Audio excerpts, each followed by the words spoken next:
कोदोलारे micro finance जमाकारी विक्षोभ मुख्यमंत्री उद्देश्य स्मारकपत्र प्रदान। पुणी आंदोलन को ओह्लैले चिटफंड जमाकारी। जमा टंका फेरस्त दाबी में गंजाम जिला कोदोलाठारे माइक्रो फाइनान्स जमाकारी प्रतिवाद देखा मिली। शुक्रवार दंडेश्वर मंदिर एक शोभायात्रा माध्यम शताधिक क्षतिग्रस्त बाहरी कोदोला तहसिल कार्यालय पहुंची सेठारे एक प्रतिवाद सभा अनुष्ठित होता। तहसिल कार्यालय सम्मुखें धारणा देवा सह जमाकारी अर्थ फेराइबा पई मुख्यमंत्री उद्देश्य एक दाबीपत्र तहसिलदार जरिया प्रदान करिसेंति। दाबी पूरण नहेले आगकू तीव्र आंदोलन करिवे बोली चेतावनी देइछंति। गंजाम जिल्लारू आरंभ हो राज्य में काया विस्तार करथिला माइक्रो फाइनान्स कंपानी। गरीब खटिकिया मजुरिया लोके किछि अधिक सुध पाइबा आशार एथिरे निजर कष्ट अर्जित धन जमा करथिले। तेबे एजाएं जमा अर्थ फेरी पाइबा व्यवस्था सरकार करुनाहांती। निर्वाचन पूर्व चिटफंड टंका फेरस्त नहीं बीजेपी प्रतिश्रुति देइथिले। एवं सरकार आसबार 2 वर्ष पूर्ति होगले आम कथा बुझुनथुवा अभियोग करिसेंति जमाकारी। सरकार सबु क्षतिग्रस्त जमाकारी चिन्हट कर टंका फेरस्त करने दाबी करिसेंति मंचर राज्य आवाहक उमेश चंद्र नायक। दीर्घ 12 वर्ष पर भी एजावत माइक्रो फाइनान्स जमाकारी क्षतिग्रस्त तालिका प्रस्तुत हो पारनी। एणु तहसिल कार्यालय जरिया क्षतिग्रस्त जमाकारी चिन्हट करने सरकार व्यवस्था कराइबा एही ठकई विरोध में दृढ़ कार्यानुष्ठान ग्रहण करने सह जमाकारी जमा टंका फेरस्त पदक्षेप नेबाकू मुख्यमंत्री को दाबी करिसेंति जमाकारी। एथिरे बेगुनियापड़ा और कोदला अंचलर शताधिक महिला और पुरुष जमाकारी माने उपस्थित रही प्रतिवाद करथिले। गंजाम जिला प्रतिनिधि संदेश कुमार साहू रिपोर्ट ओडिशा दर्पण न्यूज। ओडिशा रे लक्ष लक्ष क्षतिग्रस्त जमाकारी चिन्हट कर जमा टंका फेरस्त करबा आमर दाबी। माइक्रो फाइनान्स रो क्षतिग्रस्त जमाकारी तहसिल वंदे वंदे भारत माता की भारत माता की भारत माता की।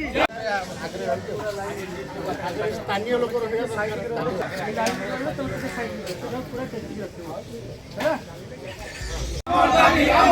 तहसिल माध्यम जमाकारी चिन्हट कर आमर दाबी। नार्थ देवे सरकार तुम्हें माने नियो नार्थ देवे सरकार तुम्हें माने नियो।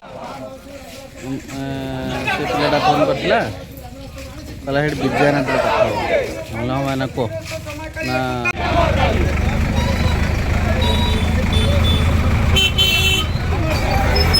मो ना हूँ भंजकिशोर प्रधान। मु जड़े माइक्रो फाइनान्स साधारण जमाकारी एवं राज्य जुग्म आवाहक। आज दाबीपत्र प्रदान कौन असुविधा रही कौन समस्या रही बड़ दुखर विषय माइक्रो फाइनान्स ओडिशार 20 लाख जमाकारी क्षतिग्रस्त होती। जो मान झाड़बुआ धन जो माने माइक्रो फाइनान्स कंपानी जमा देते आज से माँ भौणी मैंने आपण सामना उपस्थित अच्छा कारण से झाड़बुआ धन पाई पारि ना।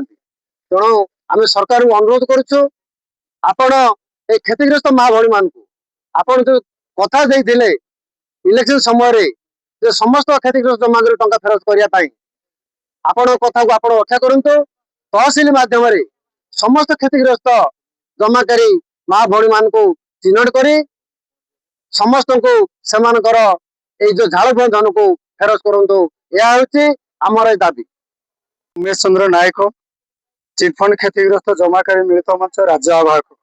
कौन कहबे आज कोदला तहसिल कार्यालय देखंतु ओडिशा रे शताधिक चिटफंड कंपानी माने काय विस्तार करथिले एवं निरीह खटिकिया मजुरिया पाखरु जमा टंका लुटिथिले अधिक लाभर लोभ देखैकी तारि भितरे ओडिशा रे जन्मित एई गंजाम जिल्लारू आरंभ होइथिला माइक्रो फाइनान्स कंपानी जार मालिक थिले दुर्गा प्रसाद मिश्र।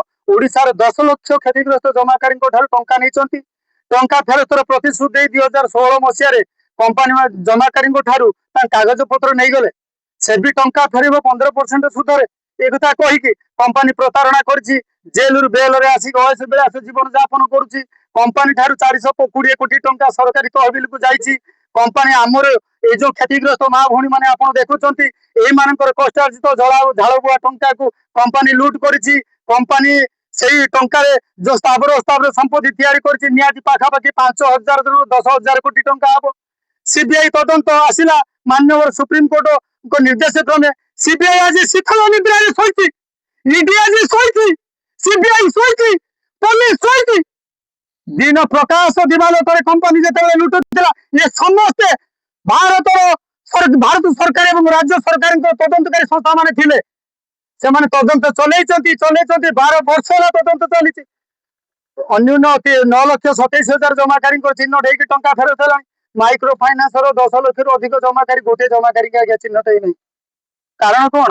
ତେଣୁ ଆମେ ଆଜି এই ତହସିଲଦାରଙ୍କ ଜରିଆରେ ଏକ ଦାବିପତ୍ର ମାନ୍ୟବର ମୁଖ୍ୟମନ୍ତ୍ରୀଙ୍କୁ ଦେବୁ ଏବଂ ମୁଖ୍ୟମନ୍ତ୍ରୀଙ୍କ ପାଖରେ ନିବେଦନ କରିବୁ ଆପଣ ନିର୍ବାଚନ ପୂର୍ବରୁ ନିର୍ବାଚନ ପରେ ବିଧାନସଭା ପୂର୍ବରୁ ବିଧାନସଭା ପରେ ଆପଣ ପ୍ରତିଶ୍ରୁତି ଦେଇଛନ୍ତି ସମସ୍ତ ଛୋଟ ବଡ କ୍ଷତିଗ୍ରସ୍ତ ଜମାକାରୀଙ୍କୁ ଟଙ୍କା ଫେରସ୍ତ କରିବେ।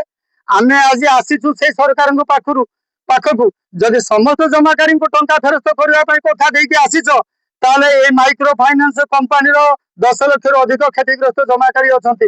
এই କୋଦଳା ଅଞ୍ଚଳରେ କୋଦଳା ତହସିଲ ଅଞ୍ଚଳରେ 20,000ରୁ ଅଧିକ ଜମାକାରୀ ଅଛନ୍ତି। ସେମାନଙ୍କୁ କୋଉ ଦିନ ଚିହ୍ନଟ କରି ଟଙ୍କା ଫେରସ୍ତ କରିବ?